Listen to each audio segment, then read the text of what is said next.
Eureka! You found us! Welcome to the Checkout California radio show, your key to California hospitality. Hosted by Rad Gantos, principal of Rad Gantos & Associates, a hospitality and commercial real estate design firm, and Craig Sullivan, founder and president of the California Lodging Investment Conference. Checkout California is focused on our state's hospitality, travel, and tourism markets, and on the large part they play in California's vibrant and economic diversity and unique quality of life. Now, here are your hosts, Rad Gantos and Craig Sullivan. Good afternoon. I'm Craig Sullivan. And I'm Rod Gantos. And welcome to Checkout California. Yes, I am on the other side of the table today. We've got our guests calling in for a change. So Who dares not show up at our studio and just feel so entitled that they can call in? Well, let's be fair. He is the Messiah. He is on the other side of the country. Oh. So, Mr. Glenn Haussman, Hey, how are you? I'm doing good, and Rod's got it right. It was my goal to be insanely disrespectful. I could have been there. I chose not to. You know what? It's 2019. We'll work on it. No, I knew who it was. I just, I don't get to do that. And if I can't pick on friends, who can you pick on, right? That's it. Exactly. Listen, if people aren't making fun of me, I become very concerned. You and me both, dude. I mean, that talk about disrespect. You don't make fun of me. That's just very disrespectful thing. Yeah, exactly. Right? I know. Listen, I think a real friendship is you make fun of the people to their faces and say nice things behind their back. And couldn't agree more. I don't know what that means for us. I say good things about you to your faces and talk about you naturally as much. Given what you say to my face, I am privileged for what you probably say behind my back. So, how is the weather back there on the East Coast, Mr. Haussman? We're still waiting for winter over here. Oh, but, we can send you some. Yeah, it's a good thing there's no such thing as global warming. Hey, listen, I know it must be rough for you guys all the way down there in the low 60s. Hey, we had flash flood warnings yesterday night. Don't pick on us. Yeah. No, I know. You guys got serious weather over there. We just get cloudy, sometimes a little chilly, sometimes a little cold. No big deal over here. I mean, I got a couple of litter box bags and put sand in them just to be safe and put them in the back of my car today. I mean, you just never know. That's great. I got so many cats in this house. I'm building a fort out of that. This is why he's the Messiah, right? Exactly. You think you got a zinger, he comes back over the high, he just one-ups you. Boom, yeah. It's always. Not one-up. You do not want as many cats as I have in my house. This is not funny. Meow. Oh, the crazy cat man. Here we go. So, Glenn, we're going to see you out here at the end of the month for Alice. Yes, you will. Looking forward to it. Should be an exciting event. Yeah, I think so. I think they've sold out again, so it's going to mean over 3,000 people and a hotel in lockdown. So, wow. At least we do have a nice hotel. So, if we're locked in, we're locked in. That's true. Hopefully the weather will get better, and even if we're locked out, we'll have a good time. There you go. There you go. You've been busy, man. You've been busy. I mean, it was like I have been home for the last few weeks, and it is freaking me out. I'm so glad I'm getting on an airplane from Saturday. I'm off to Berlin and then London, and I'm going to catch up with you guys in L.A., so I'll be back to being busy before I know it. No, but you've been posting on interviews you've done, and yeah. I mean, it's like, wait, this is only a second week and he's got like of the year. He's like 3 new shows, right? He's got like 3 friggin' new shows posted. I'm feeling like a complete slob. We can't keep up with you. It's the impossible dream. So, hey, Glenn, tell everybody. Everybody knows you for No Vacancy. Let's give the audience, the names and the subjects of your other shows. Sure. Of course, there's the preeminent Anthony Melcuri from Travel Channel's Hotel Impossible, with whom I partnered on a show called Check It In with Anthony and Glenn. It's a lot of fun. It's all about the hospitality industry from a career empowerment side and just stuff that we love about the hospitality industry and travel. There's the Hotel Tech Podcast, which I do with a great co-host, Estella Hale from SHR Global. We talk to all the leading technology minds in the business to help folks on that tack of stuff. We just launched the Business of Hotels podcast, which I'm doing with Gary Eisenberg of LW Hospitality Associates. And what's great about that is we'll be talking about operations and all the behind-the-scenes stuff and like real estate and all those kinds of issues that people don't deal with. And, of course, I get to do the Hotel Design podcast, where I get to speak to all of the top design industry people that are really just my favorite folks in the business. I just released a show with HBG out of Memphis, who just recently did the brand new guest house at Grapeland. That's right. Honoring the spirit of Elvis Presley. Yeah, great interview, by the way. Thanks. I'm really excited because I've got some cool shows coming up there with the most amazing Roger Thomas, who designed all of Steve Wynn's properties for decades. Paul Steelman, who's had his hand in so many different casino resort projects, and I could go on and on. Oh, the next episode, I can't wait for this one. You guys are going to love it. Mike Sumi from Stonehill and Taylor. We're talking about designing the TWA Hotel at JFK Airport. Oh, nice. That's great. Sweet. Yeah. You're right. I can't wait to see that one.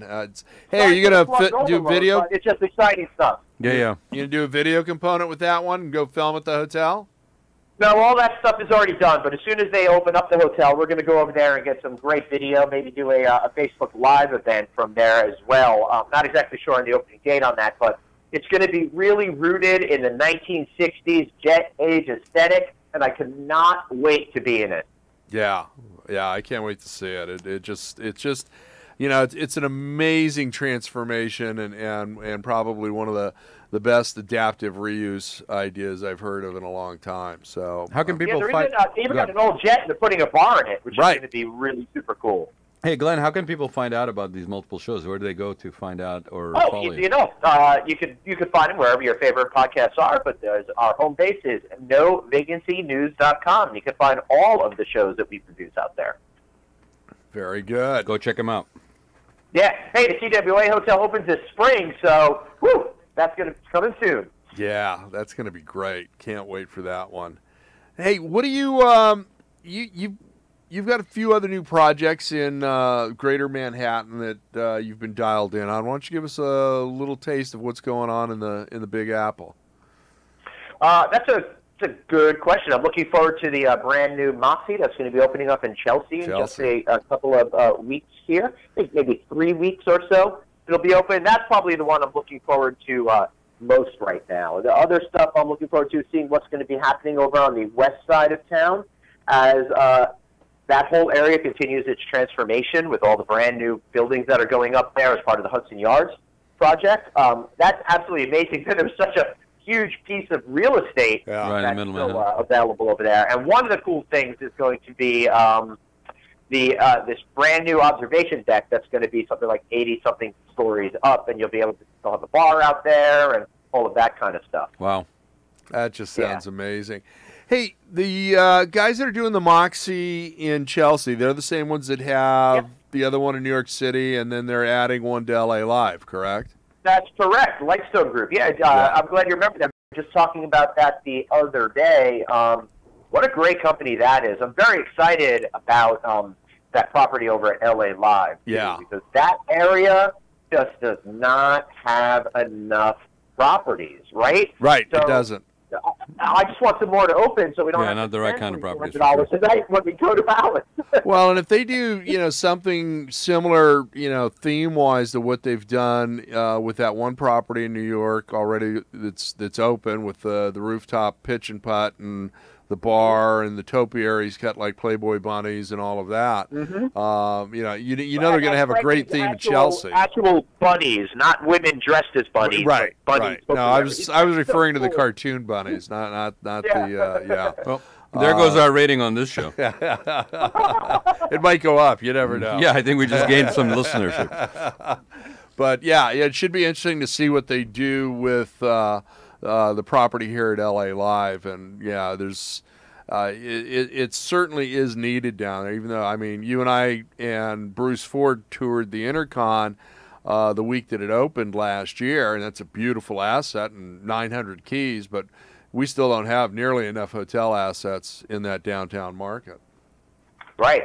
But I think that the big news of all today, guys, is that Marriott International has recently combined all of the programs. Just going to ask you about that.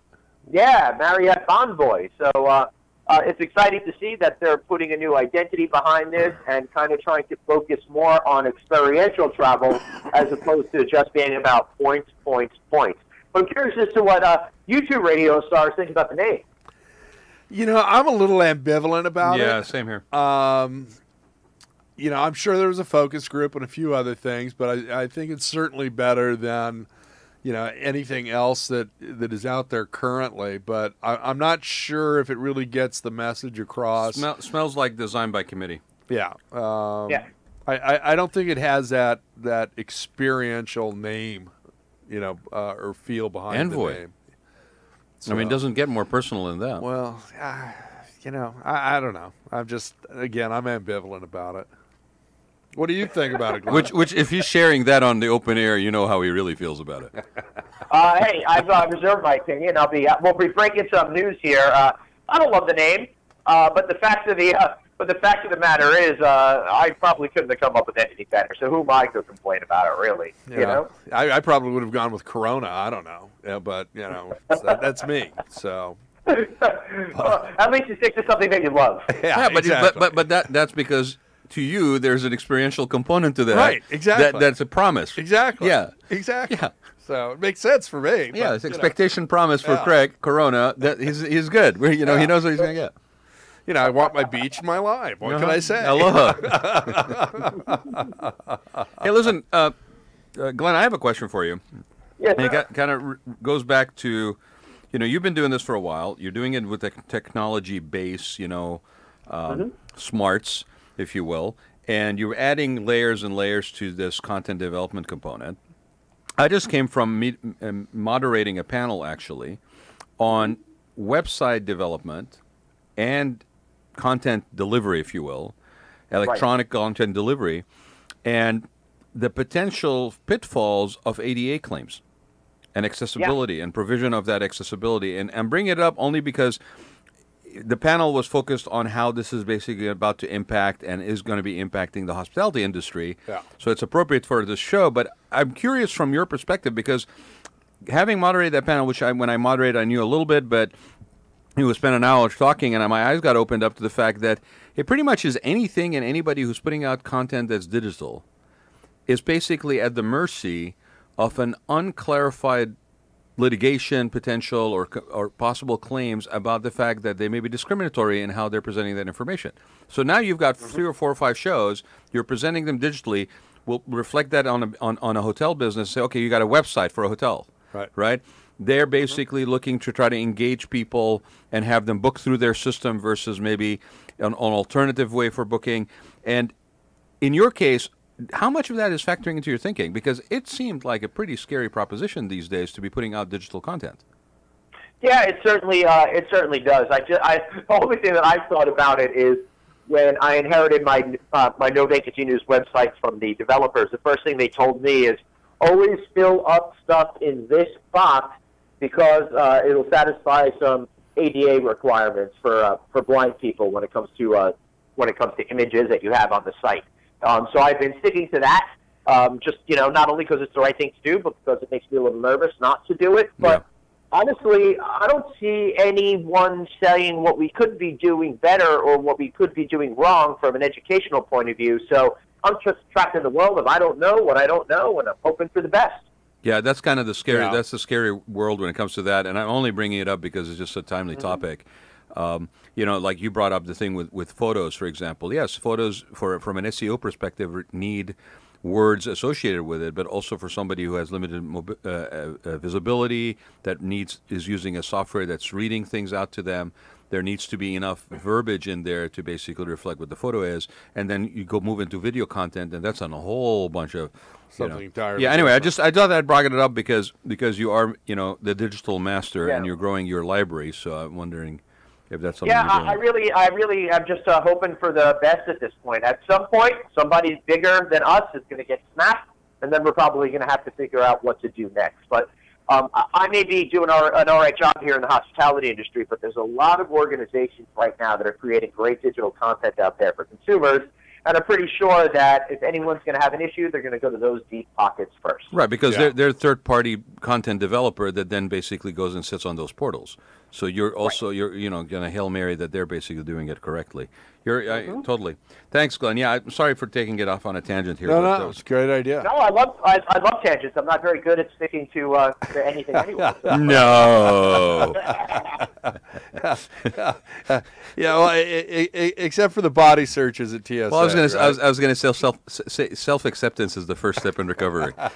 Well, I'll tell you this: with this government shutdown and the TSA maybe not looking at us a little closely, I'm sad that I won't get my body searches. I mean, a man needs a little bit of love sometimes. So I have become disillusioned by the Messiah. Now I know way too much information. When are we traveling together again? No worry, Rod. It gets much, much worse. Gosh. Any trips before you come out to the left coast there, Glenn? Yeah, man. As I mentioned earlier in the conversation, I'm off to Berlin to hit the That's right. Department Summit Recharge, and then I'm going to be shooting some videos for Here to Stay TV in London. Looking forward to being there in Berlin, because this conference is going to be pretty interesting stuff. It's all about alternative accommodations and the changes that we're seeing. Right. One of the cool things about being involved with this Here to Stay TV project that I do on behalf of Bridge Street Global Hospitality is that I really get the opportunity to be ahead of this trend that people in the hotel industry are just starting to think about now. So I'm going to be hosting a session where we're going to be really brainstorming about the future of this business. And I know a bunch of hotel industry executives are going to be attending in a more meaningful way than they ever had in the past. So I think this category is going to start to bust wide open in this coming year. So it's great to be learning ahead of everybody else. So maybe I could sound like I know what I'm talking about, at least for another couple of months. What's your gut prediction? You're amongst friends here. What's your gut predictions on 2019? My gut prediction in 2019 when it comes to alternative accommodations is that the major hotel brands are going to finally acknowledge that there's something here. They're finally going to realize that even though the hotel industry has been doing so great, it's actually been hiding the fact that there's a seminal shift that's going on for a big percentage of people in the way that they want to experience accommodations when they're on the road. So I think by the end of 2019 or early 2020, we're going to see the first brand by a major hotel company that's going to start to look more like a serviced apartment or a co-living and co-working kind of an environment.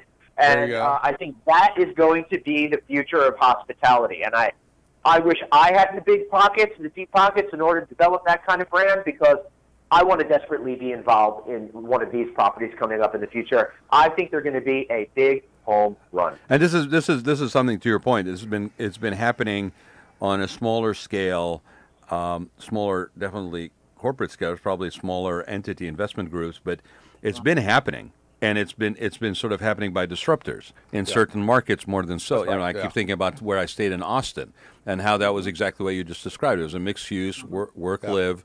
There was no concierge. I literally got the key to the pad, the keypad on the door. Checked in on the front door, went into there. If I needed anything, I would text them. In fact, the irony was we had an issue. We needed to get something, and there was a telephone number that we could call or we could text. And I called. And half an hour later to an hour, I had no response. I texted, I got a response in less than 5 minutes.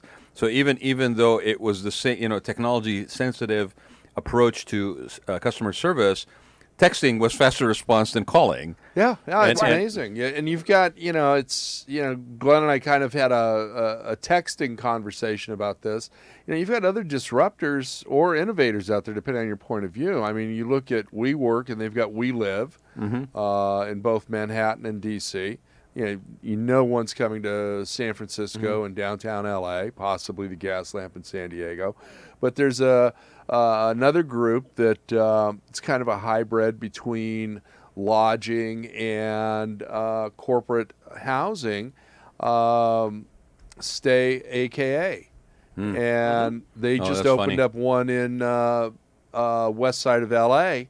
within probably the past 30 to 45 days, but they're in London, New York, and I can't remember the other city, but Glenn was Philadelphia. Yeah, Philadelphia. There you go. You were all on top of that. And, I was checking their website here in L.A., and, they use the word lodging quite a bit, and it's from a week stay to a few months, which is very similar to the model of We Live. Right.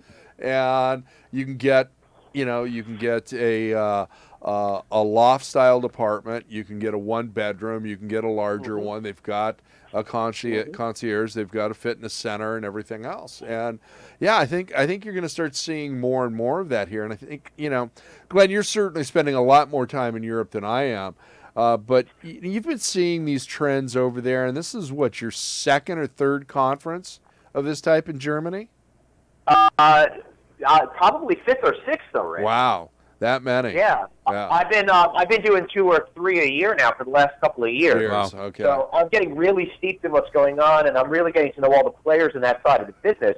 And let me take it back to AKA for a second. I did a great interview with last June that I ran sometime during the summer on No Vacancy. But one story that Larry Corman, the co-CEO of the company, told me is his dad was a real estate developer in Philadelphia. And they had a building. It was kind of a round building with pie-shaped apartments, and they were trying to rent them out. Yeah. But people weren't really into renting those buildings. It was just too weird for them to want to live in. Yeah. So they stumbled on the whole idea of doing fully furnished apartments for like guys that were getting divorced or people that were relocating, and they wound up inventing this sector that's now known as service apartments. And all these decades later, we don't even realize it goes back to this happy accident that kind of happened, and only now is it really starting to become something that the mainstream is thinking about. It's funny. In certain markets, there are certain properties that are unofficially known to be exactly servicing that kind of transitional housing. Yeah. It's funny. And it makes a lot of sense in a vertical market like New York City or San Francisco, Chicago, Miami to a large extent. And, we had, kind of a corporate housing thing out here for a number of years. It was Oakwood Garden Apartments. And it was the same thing. It was, during my divorce, I moved into one for a couple of months. But we had one over by Universal Studios. So every time they were in pilot season, all the B actors and directors were staying there as well. But you had a liquor store, you had a dry cleaners, you had a tennis court, a fitness center, and a few other things. So it's kind of, I'm kind of equating, especially what Glenn had to say, to like the old pea coat. It goes out of fashion for a while, but then it comes back and then it goes away again. Yep. So yeah, it's going to be interesting to see, what you pick up in Germany at this conference and come back with. So that should. Yeah, and the cool thing I'll tell you that this event does is the first day of the event is not a typical conference. We go and we tour a bunch of innovative products around the city. And then the second day is a little bit more of a traditional conference. Last year when I attended this very same event in Amsterdam, it was so cool because we went and we got to see these awesome new concepts that blew my mind. And then we got on boats, and then we got on canal boats and sailed from one place to another and had drinks on the boats. It was so much fun. Nice. That sounds like a good time. Yeah, it really was. Assuming I remember it, I did have a couple of cocktails. Well, you're on a boat. As long as you didn't fall overboard, you're fine.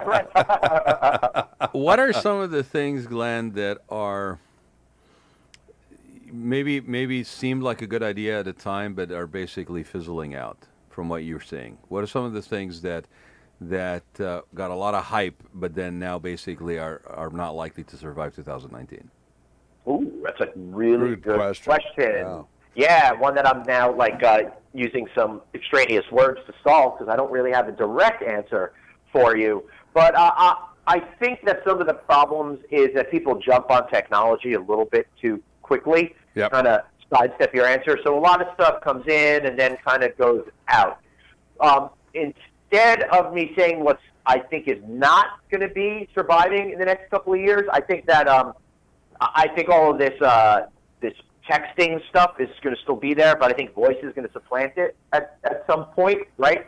But I think the next big thing, while we're at the top of the market now, and it's getting very hard to continue to push rate, and operating expenses are continuing to rise.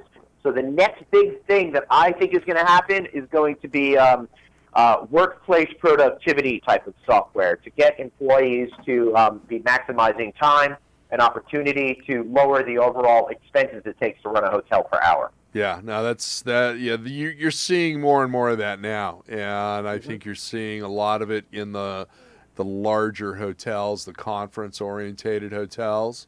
But you know what? That is going to work its way down to the 30, 40, 50 key motique. It's going to be at the 90 key boutique and select service. And, you know, as we continue to have, you know, employment, staffing and various other situations coming up. I mean, we've still got an overabundance of jobs that can't be filled, and that's not going away anytime soon. So, yeah, you've got to get your people working smarter. And you know what, Glenn, I'm sure you've seen this from some of the people you're talking to. I'm seeing the insurance carriers implementing some of this stuff as well, especially on the training side.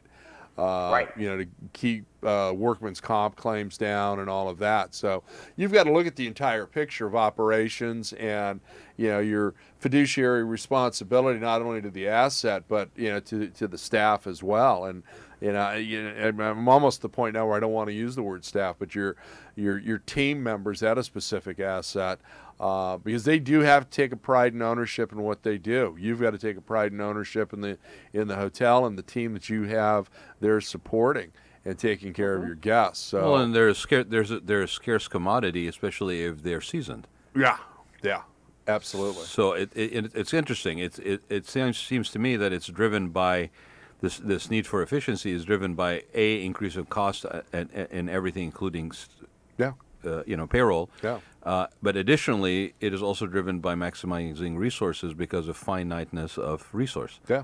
No, you're so right. It's an interesting situation, especially if you're a larger property. Yeah. Right. Yeah. Because where do you draw that line between, you know, efficiency in minimizing staffing need, and then basically starting to come across as not having enough to purvey what it is that you stand for as a property? Well, that, and you're going to see, and I believe it's Bob Roush, the hotel guru, has got an Android. Yes. In his hotel that delivers towels and, you know, bottle of wine from the he's been on here talking about how it delivers towels. I want to know what else it delivers after hours. Well, you know what I like is the security factor. So as it's going through the hallway, there's a live feed. So you know if somebody's in there, you know, getting a little crazy, let's say. But, yeah, sounds really good. You're not saying Bob's got tasers on his robot, do you? No. Okay. You couldn't do that. Yeah, it's a robot, that's though. illegal. It was a robot.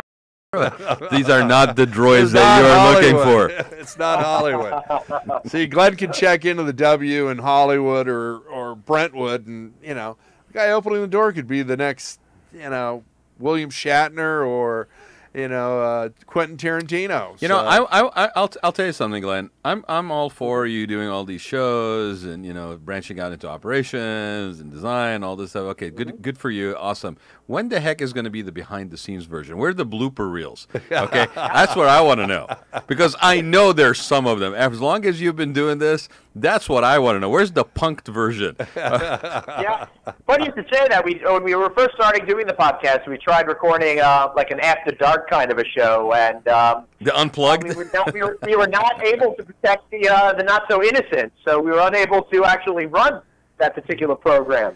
That being said, I happened this week to be on a design show that's created by students, and I saw that. It's through this live design network, and the operator of that network told me that they're going to be launching a show that's going to be like a drunken design history. So that's going to be pretty darn funny. I had thought about that. you and I both know the guy behind that series, shall we call it? It seems very fitting that would be actually in the next, direct direction that they would take. That's pretty funny. I'm going to have to talk to Joe about that. It's hilarious. Yeah, for sure. That's too funny. Well, Glenn, we're down to about our last 3 minutes. What do you want to leave our audience with? Give us some wisdom. Give you some wisdom. Be open to new ideas in 2019. Don't think you know absolutely everything. Things are changing really rapidly right now, and it's really important to be open to allow great things to come into you, to find inspiration, and to help you create some success for the future. The rules of yesterday probably don't apply to tomorrow, so be very well aware of that. It's very good advice at the beginning of the year from the Messiah himself. There we go. Crack me up. We are one with the universe. Very good, my friend. Hey, Glenn, thank you so much for joining us today. I will see you in a couple of weeks at LA Live. Looking forward to Alice 2019. Yep. We get to hang with... I don't know if the country will still be open by the time I get back from Berlin and London, so I don't know if I'll be able to get back in. It was actually pretty funny. Private jet. One of the things that came out when we were talking about ADA on this panel, Glenn, you and I, Craig, come from the same mindset sometimes, so you guys will appreciate this. So there was a discussion, of course, about the evilness of ADA and the government overreach and regulations and all this stuff, right? And somebody said, well, you know how government is. Like, it'll take us 20 years to figure out what these impacts on website and technology are from ADA. Yeah, you know how slow government moves. And somebody in the back of the room, and I don't know who it was, basically just came, all I heard was a voice that said, well, they were very efficient about the shutdown.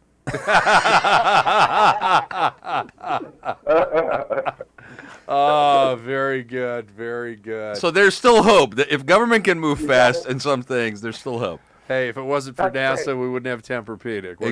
There you go. So you guys are too funny. Well, thanks for having me on. Hey, thank you, Glenn, and Always. I'll see you in 2 weeks. Take care, brother. Looking forward to it, guys. Bye-bye, Glenn. See you You later. too. Bye-bye. Bye. We'll be back in a few minutes. We're going to play a few commercials, and then the sponsor for today's show, CBRE Hotels and Rod Apodaca. We are going to have the check-in with Rod Apodaca. Thank you.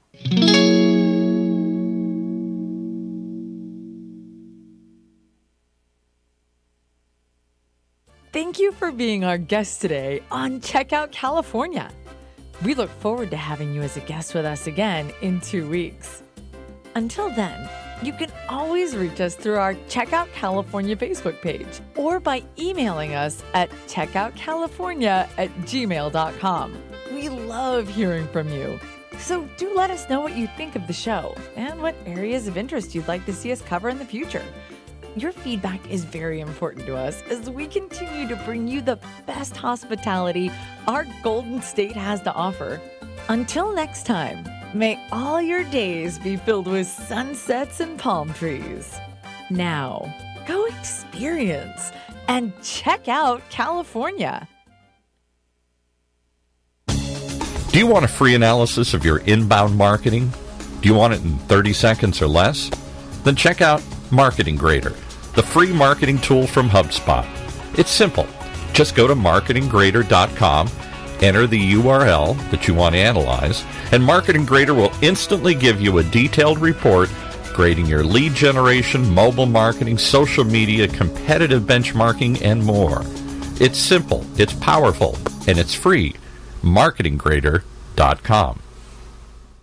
Imagine what it would feel like to lose everything. Your job, your home, your family, your dignity. This has happened to thousands of the men, women, veterans, and young adults we serve at Working Wardrobes. What do we do to help? We provide career development services, life skills workshops, job skills training. We provide the perfect interview outfit, and we get clients placed in jobs. Call Working Wardrobes, 714-210-2460. Donate, volunteer, invest, hire. Imagine buying a newspaper and discovering that the news you're reading is 6 months old. There isn't much that stays the same for 6 months. And the same thing goes for background checks. In a time when so much outdated information is being passed around, it's good to know that People G2 offers something different. At People G2, we provide today's intelligence, not yesterday's news. Our value-added approach offers you a fully FCRA-compliant solution that includes up-to-the-minute information. By combining industry-leading technology with old-school human investigation, People G2 is able to give you information that is accurate right now, delivered quickly through our online system, or integrated with your HR system. So ask yourself, are you comfortable working with old news, or are you ready for a different kind of background check company? Visit peopleg2.com or call 800-630-2880. That's 800-630-2880 or peopleg2.com.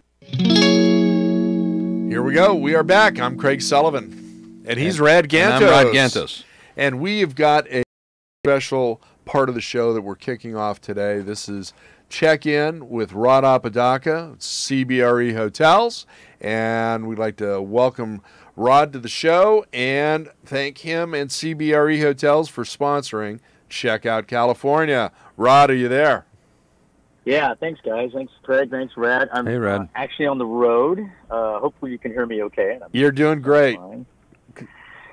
Good. Yeah, it's been a full week after the holidays. Actually, a full couple weeks. Everyone's, I think, back in full gear, full speed, and ramping up for the Ellis conference that's coming up at the end of the month here. Yes, it is, and I'm sure you are attending. Correct? I will be there, and I think we're going to be, our entire CBRE hotel group should be extremely busy. We're coming out this year with a pretty strong book of business. In fact, I'm sitting, I just had a property tour that I left, and I'm now sitting in a parking lot of one of the hotels. We're going to be launching a portfolio of top shelf select service product probably early next week.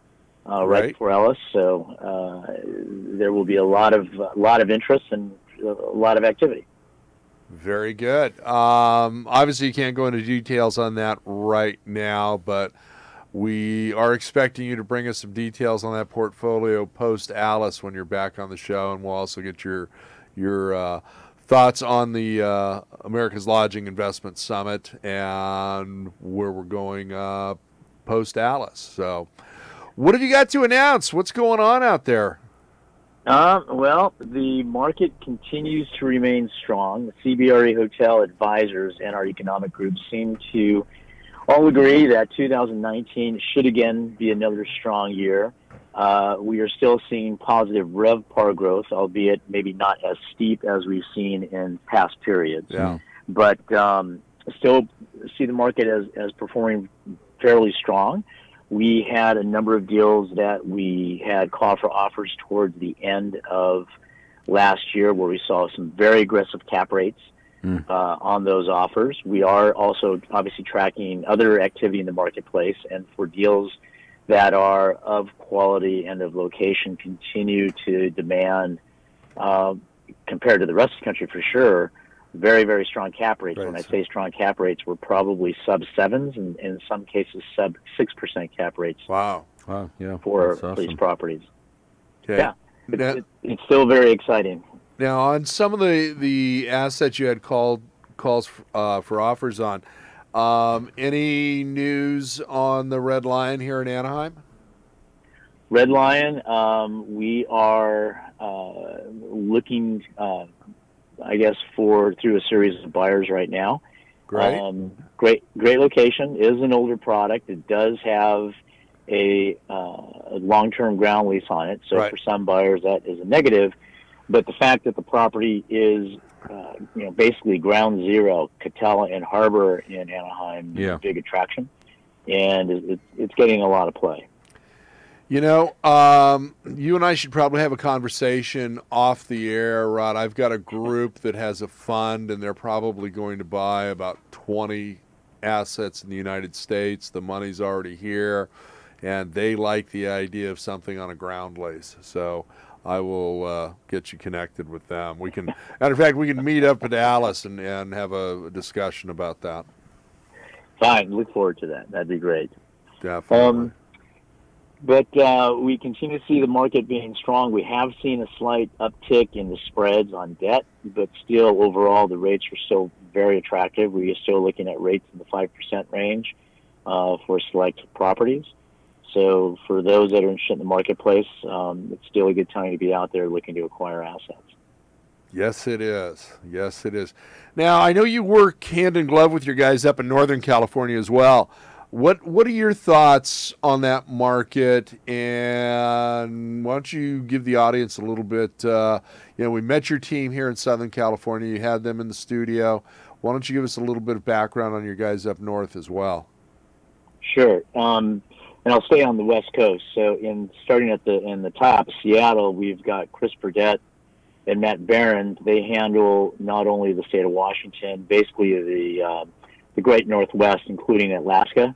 Okay. I know Chris has done deals as far east as Montana, and they really have a very strong grip on that marketplace. Matter of fact, the Red Line that you mentioned is they are the lead brokers on selling that portfolio, and the assets there were as far east as Atlanta. Yeah. And of course, as you mentioned, as far west here in Anaheim, California.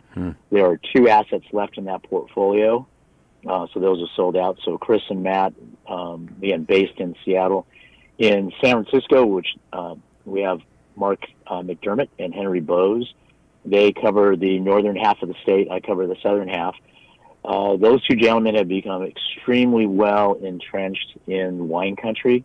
They've been selling $1 million per room resorts up there and have been quite successful in representing the owners throughout the Napa Valley. And obviously based in San Francisco, cover the East Bay, the South Bay, all the way down into Silicon Valley, and have watched that market just explode over the past 6 years, like that, 7 years. Very strong. Interesting in the sense that that market, that segment, while cap rates might be a little bit more attractive, price per room is through the roof. And that has a lot to do with the fact that them able to generate higher ADRs than perhaps what we're seeing here in Southern California. Yeah, I think you're absolutely right on track with that, my friend. It's I know when I've stayed up there, it just it was expensive. So it's it's a different world altogether. Different world, but it's you're definitely paying per pound up there. So very you good. have you have a lack of available buildable land. A lot of infill projects take place, and of course your initial entry fee to get in those spaces is much more expensive. And then as you look at the expansion of what's going on in Silicon Valley, again, available land becomes very, very pricey, thus ultimately driving up the type of rates that the hotel has to ask to support those numbers, and then in turn creates a much higher value. Right. Yeah. What are you seeing statewide on development? We know that there's a ton of select service assets, either shovel ready, they've already broken ground, or deep within the planning stage. Or is that getting to be a little bit of a concern that there's so much select service in that pipeline? Depends on the specific market. If by way of example, Anaheim, and when I say Anaheim, I'm really talking the Disneyland market. Right. That market has added quite a bit of rooms. We're looking at a total of maybe 20% increase in room count over the last couple of years and then going into the end of this year. But with that said, it's been actively absorbing all of it. We have not seen a decrease in occupancy in that market, and quite frankly, the groups that are building have been in that market since the 70s and 80s, and you wouldn't think they would build if they thought they were going to cannibalize their own product. So that particular market's fine. I am seeing a big uptick in requests for us to go out and sell hotel land development sites. Some are in areas that you definitely need additional rooms, and there are other areas that ownership is very much aware that there is the threat of a lot of hotels on the chalkboard. However, the theory, and it's pretty simple, it's usually the first guy with the shovel in the ground is going to be the winner, because as you see new product start to open, both the banks and the brands start to take a step back and saying, well, wait a minute, what's the total room count coming in? So if you've got stuff on the drawing board, it's imperative that you get your approvals through the city and to be able to get your shovel in the ground as soon as possible. And quite frankly, as we look at these sites to take out to market, that is a key element that we take into consideration. I think on the last show, we had just launched a development site in San Marcos. Yeah, you did. And and the beauty of that piece is that we've gone through quite a bit of the entitlement process where we basically need administrative approval to be able to pull permits, which is maybe a 6-month process versus maybe an 18 to 36-month process on a site you're trying to get rezoned for a hotel. Yeah, I couldn't agree with you more. I think you've got to look at. I mean, as much as certain areas of the Inland Empire might be appealing, I just don't know. Can it really support 2, 3, 5 different select service assets coming into the market within a few months of one another? So yeah, it's interesting. Now I'm not aware. Are there any resorts in development in California right now? There's talk of a 50-acre site out in La Quinta. Okay. Which would actually add additional golf courses. I'll let those that are into more feasibility study determine whether or not that is a good call or not. Yeah. But what I will say about the desert, we've seen a real great regentrification of downtown Palm Springs. Yep. You have the Kimpton product there. You have a new Andaz that's going to be opening. Yep. The high walkability count for those products versus staying in a resort that's might simply be a golf course. Right. You have the beauty of restaurants, retail, et cetera, right at your doorstep. And we're seeing a big push to try and expand that marketplace. So and the cities themselves, city individual communities out there, Palm Springs specifically, have actually had a concerted effort on repackaging themselves as a destination. Yeah. Everything from mid-century modern week to other things that are appealing across the board versus just go out there and play golf. It's an interesting dynamic to see play out in a not a new territory, but a territory reinventing itself. Yeah, I agree. Right, you've got all the film festivals, you've got the different type of sports matches that are going on out there year-round. Yep. And they've done a phenomenal job. Hey, Rod, let me ask you about the west end of San Bernardino. Has Ontario truly got a plan worked out for their airport? And they going to, start driving, more passenger traffic there? It seemed like LAX almost killed that airport. But it's just like a ghost town out there. Ontario historically has been a market on the verge of being very strong. So, unfortunately, I think the vote is still out to see what's going to happen with the airport. We've seen quite a bit of inventory come into that market over the last, 10, 15 years. With the hopes that, the airport was really going to expand and, no pun intended, but take off with the amount of passenger traffic. Right. And along with that, the convention centers hope to see some growth. But while that market remains relatively stable, I'm not sure you could see a huge upward trend in RevPAR in that marketplace. I think if you're by the airport, that's fine. I think around the mall has tended to show pretty strong numbers. Again, the walkability or amenity factor comes into play when you get closer to the mall. So still a relatively stable market, not a bad market, but I'm not sure it's one that's going to be, you're going to see explosion of RevPAR growth. Yeah, I'm cautious with that market. I mean, it rises and falls with the Twin Harbors, LA and San Pedro. Once all that antiquated storage facility out by the harbors gets filled, it all goes out there. You've got more cargo coming into Ontario, which means more tech support, more people working in the warehousing and Teamsters and everything else. But it just seems to me that Ontario upland area just is on the cusp of being able to do some really neat things if they can get that airport together and really generate, passenger traffic. I think to Rod's point, though, and I think you hit it right on the head when you said it historically has been on the verge.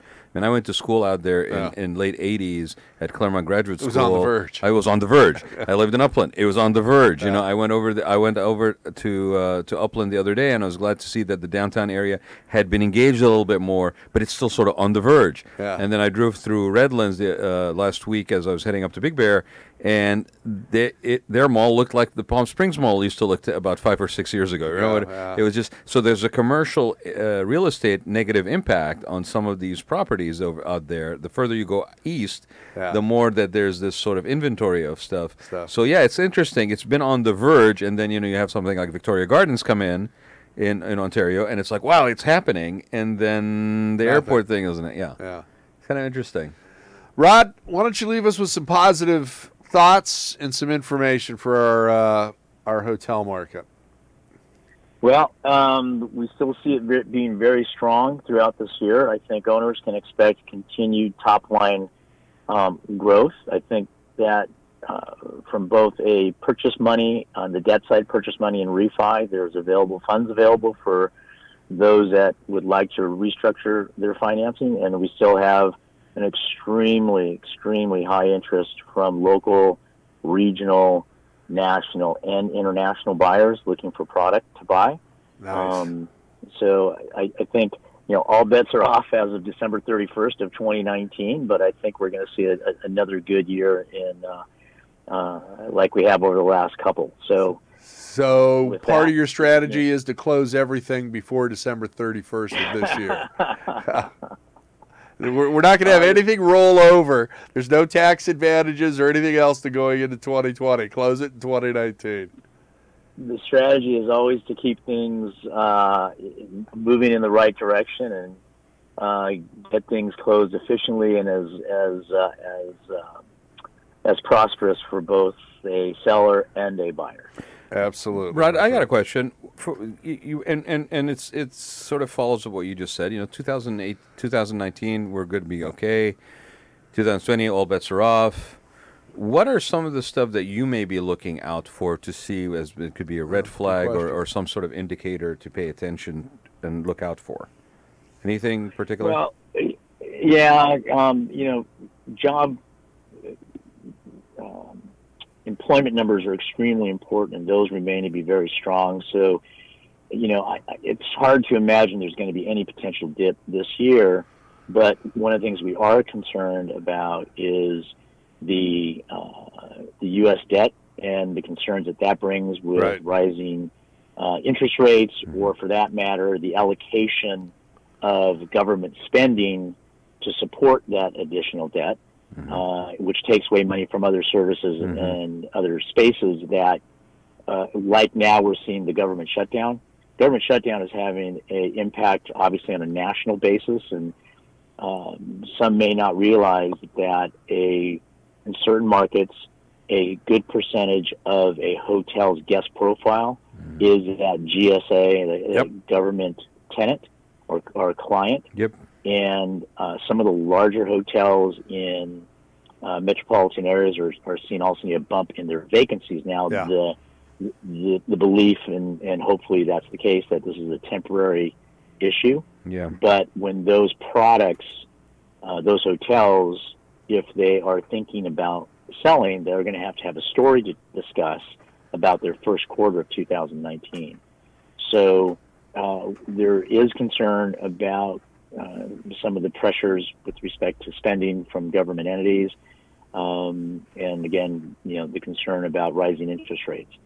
But as far as just top of my head, those are probably the primary things we're concerned about. Overbuilding in Southern California, certain markets for sure. Other markets, like I mentioned, Anaheim, not so much. Hey, well, you know what, Rod? Again, let's end this on an upbeat note. I sent you an article where CBRE was talking about RevPAR and City of Huntington Beach and how it had a big jump.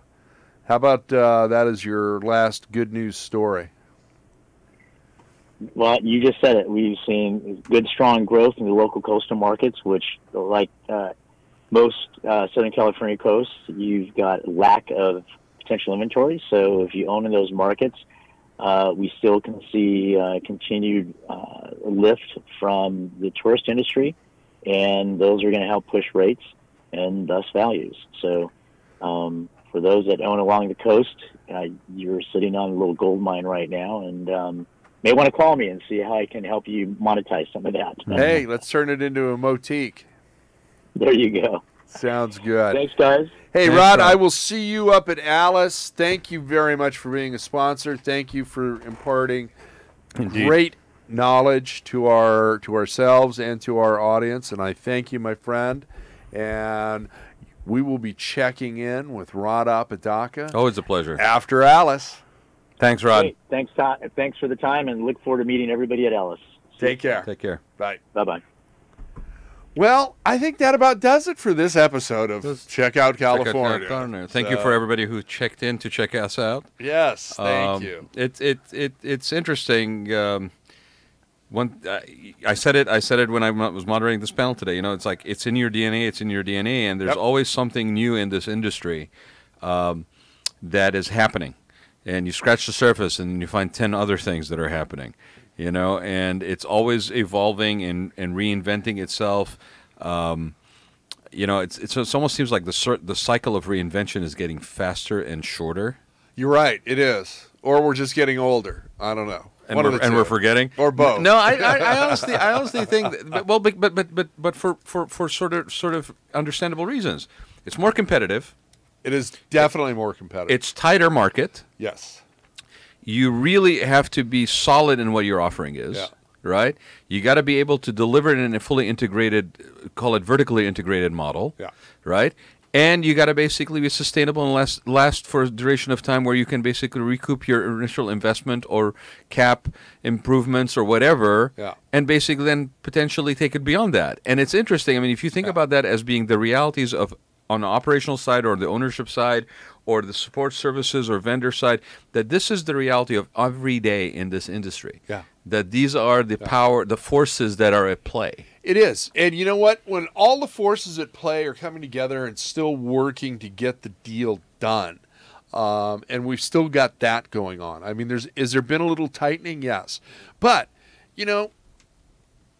join us on March 7th. Yeah. At the Westin South Coast Plaza. Why? What's going on over there? That is the day that we will have the California Lodging Investment Conference. And wow. You know what? You're going to meet lenders that are still doing loans. And matter of fact, I'm in the middle of a loan with one of them right now, and I got my loan approval. So, it's a good thing.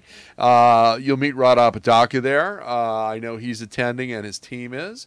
We've got various other sponsors that if you don't know, you should get to know them. This is an opportunity to be a part of our community. This conference is solely focused on the California hotel market. And has sold out past 2 years. 2 years in a row. Yeah. So we got a bigger location, so we're trying to accommodate. And it's we've gone from 4 panels to 6. And we're still going to end somewhere between 4:30, 4:40, and then I throw a really good networking after party. And we just walked it today to just review the ballroom and the stage setup and all this stuff. And the Westin is a great location, very convenient. Rod is doing the stage design. So, I am. Thank you again for the opportunity this year to do the stage design.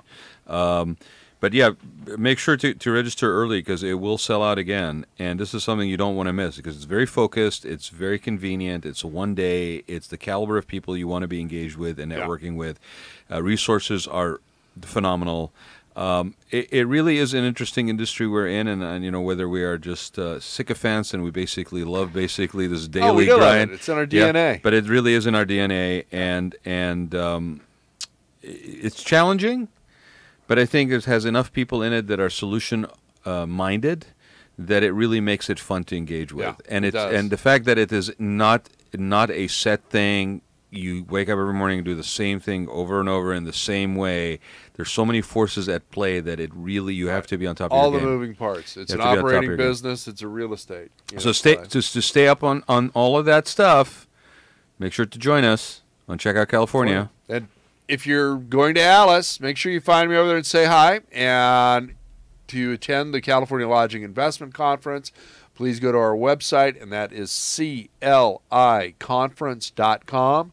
And because you are part of Checkout California, use the discount code of CLIC, C-L-I-C, and you can save 20%. I want to give a shout-out to Craig for doing a spin-off on the Checkout California show, which is Checkout California 3x10. and he's got a couple episodes already out on that, and there's more coming. Second one drops tomorrow. So check out California 3x10 on Facebook, YouTube. Follow Craig, and you'll see it post. It's a very cool, short, very focused format where he interviews leaders in the industry. So with that being said, thanks again. Thank you all. Us. Thank you, Rod. Thank you, Paul. Thanks, Craig. Goodbye, everybody. We will see you after Alice. See you guys soon. Aloha. Thank you for being our guest today on Check Out California. We look forward to having you as a guest with us again in 2 weeks. Until then, you can always reach us through our Check Out California Facebook page or by emailing us at checkoutcalifornia@gmail.com. We love hearing from you. So do let us know what you think of the show and what areas of interest you'd like to see us cover in the future. Your feedback is very important to us as we continue to bring you the best hospitality our Golden State has to offer. Until next time, may all your days be filled with sunsets and palm trees. Now, go experience and check out California.